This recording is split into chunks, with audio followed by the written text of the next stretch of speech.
Հաջորդ հարցի համար։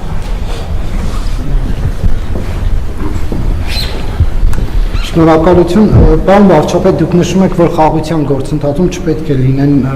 իրավական կարգավորումներ, որոնք կոնֆլիկտներ կենթադրեն, եւ մատնանշում եք Հայաստանի Հանրապետության Սահմանադրությունում անկախության հռչակագիրը։ Ուզում եմ մի մեջբերում անել Ադրբեջանի Հանրապետության Սահմանադրությունից։ Նշված է Ադրբեջանի ժողովուրդը շարունակելով իր դարավոր պետականության ավանդույթները եւ հիմնվելով 1918-1920 թվականների գոյություն ունեցած Ադրբեջանի Դեմոկրատական Հանրապետության փորձի վրա ընդունում է այս սահմանադրությունը։ Դուք հայտնի է, որ այսպես կոչված դեմոկրատական Ադրբեջանը տարածքային պահանջներ ուներ 18-20 թվականներին Հայաստանի Հանրապետությունից, Սյունիքը, Երևանը, արդյոք այս ձևակերպումն էլ որ կա Ադրբեջանի սահմանադրությունում իրենց նախաբանում, սա եւս տարածքային պահանջներ չի համարվում Հայաստանի Հանրապետության ուղղված, դուք դա այդպես մեկնաբանում եք, թե ոչ, դուք արդյոք Բաքվի այդ շփումներում առաջարկում եք, որ իրենք էլ հրաժարվեն կոնֆլիկտածին իրավական կարգավորումներից, թե ոչ, եթե ոչ, ապա ինչու, եւ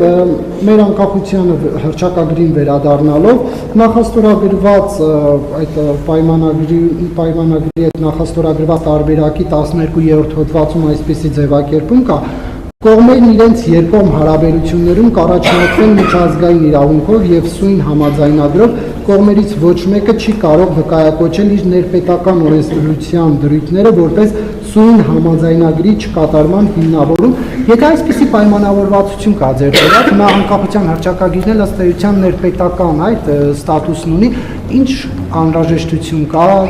այդ անկախության հռչակագիրը հանելու։ Դու ձեր ամբողջ հարցը ըստ էության կազմված էր իմ տարբեր շրջանում հրապարակած հոդվածների, հարցազրույցներից, մեջբերումներից, բայց ես էլի ուզում եմ ասել, որ անկախության հռչակագրի խնդիրը եւ մեր սահմանադրության խնդիրը մեր ներքին խնդիրն է, որովհետեւ դա անհրաժեշտ է մեզ եւ ոչ թե ուրիշներին մեզ աշխարհում ճիշտ դիրքավորելու համար։ Ես իմիջայլոց այդ թեմայով էլ առանձին անդրադարձ պատրաստում եմ, բայց ձեր հարցին ի պատասխան կասեմ, էլի ուզում եմ ընդգծել, որ անկախության հռչակագիրը ընդ որում հրապարակային տեքստ է, ձեզնից յուրաքանչյուրը դա կարող է կարդալ, վերլուծել եւ կարող է անել նույնիսկ հրապարակային։ Դա ոչ թե անկախության հռչակագիր է, դա կոնֆլիկտի հռչակագիր է եւ արդյունքում կախվածության հռչակագիր է։ Ինչու՞։ Որովհետեւ երբ որ դու պատկերացրեք, դուք տեղափոխվել եք նոր բնակարան եւ ապրում եք մի ընդհանուր հարթակում եւ սպառնում եք ձեր եւ դիմացի եւ կողքի եւ հետևի եւ մյուս կողքի հարևաններին այդպիսով հռչակելով նաեւ անկախություն։ Դա ինչ է նշանակում։ Ոնց է այդ սպառնալիքների պայմաններում ապրելու այդ միջավայրում։ Միայն ու միայն արտաքին օգնության, այսինքն միայն ու միայն արտաքին օգնություն ակնկալելով։ Իսկ արտաքին օգնություն ակնկալելը ձեզ դնելու է շարունակաբար մեծացող,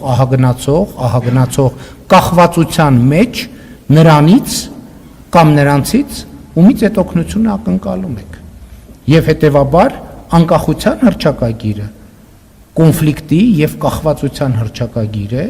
եւ ես առաջիկայում գուցե նաեւ տեքստի վերլուծությամբ ցույց կտամ այդ ամեն ինչը, բայց ելի ուզում եմ ասել, որ սահմանադրությունը եւ այս խոսակցությունը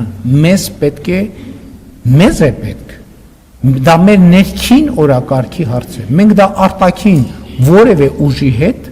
չենք քննարկել, չենք քննարկում եւ չենք քննարկելու։ Մենք դա քննարկում ենք մեր ժողովրդի հետ,